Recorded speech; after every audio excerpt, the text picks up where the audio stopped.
friends. So this is going to be my Smutathon Wrap Up.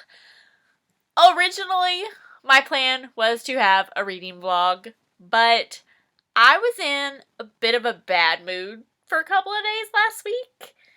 And even though I was really enjoying the books that I was reading, it wasn't coming across that way as I was watching back the clips that I took. So wanted to really make sure that it came across like I enjoyed the books as much as I did. So we're going to do a wrap up instead. This was my reading journal page for the Smutathon. I drew out the bingo board. I did complete it. I had to rework my TBR a little bit. Originally I had 7 books, but one of them was just a recommended read, basically.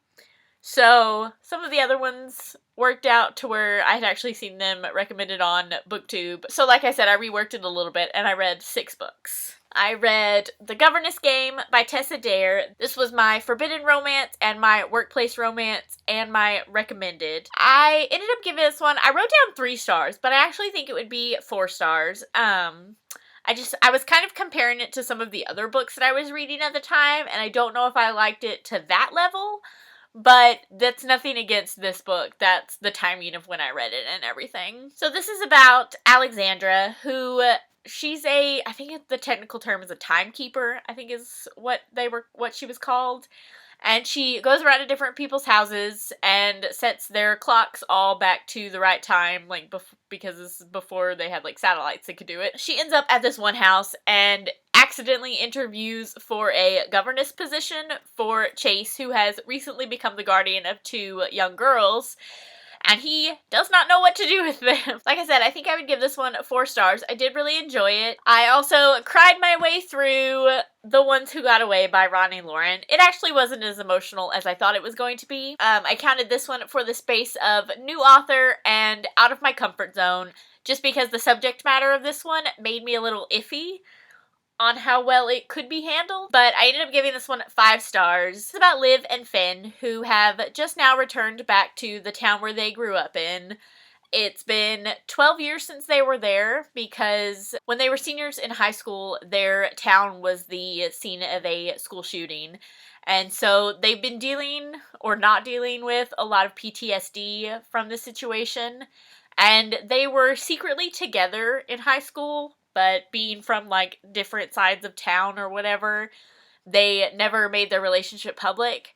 And this is them kind of coming back together and learning about all of the situations that have kind of learning about how to deal with everything that happened finally. And I don't even know how to describe it. There was a lot happening in here, and I did cry through part of it, but I counted it as out of my comfort zone because of the whole school shooting aspect, and I didn't know how well it could be handled. I thought it was done very well. It wasn't too much emphasis on the people who did it.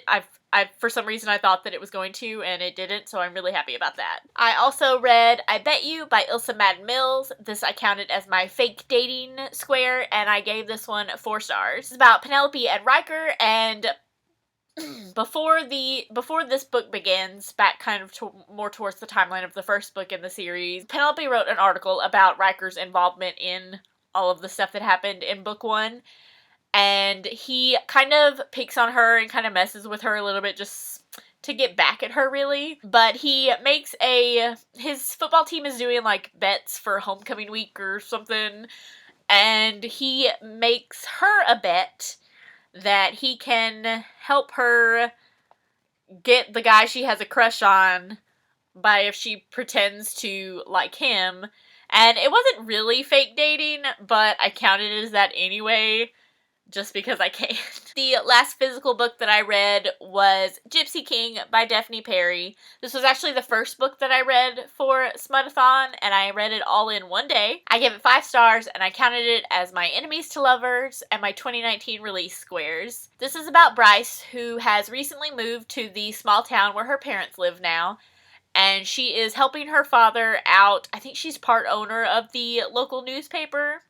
And she decides she's going to dig into the motorcycle club that used to be in the town, but they've kind of disbanded, but she doesn't think they have. So while she's doing all of her investigating, she runs into Dash, who used to be the president of the motorcycle club, and then his father is accused of murder. So in order to find the truth, she and Dash team up, and while they're trying to figure out what really happened, they have a connection and fall in love. And this was so good. I really loved it. And I also kind of liked that the mystery wasn't really totally wrapped up in a bow, because I'm really excited for the second one and the couple in the second one. The last book that I read for Smutathon was Someday Someday by Emma Scott. This was my LGBTQ plus square.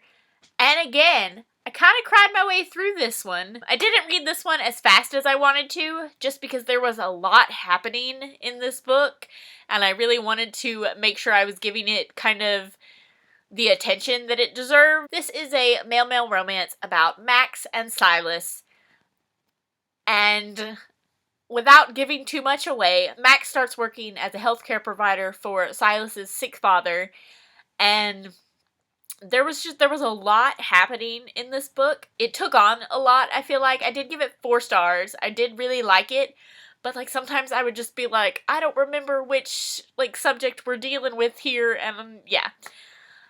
Maybe I felt like there was maybe a little bit too much happening in this book, but overall I did really enjoy the story, and I did give it 4 stars, like I said. Those are the 5 books that I read for Smutathon. How did you do for the readathon? Let me know down below. Thank you guys so much for watching, and I'll see you guys next time. Bye!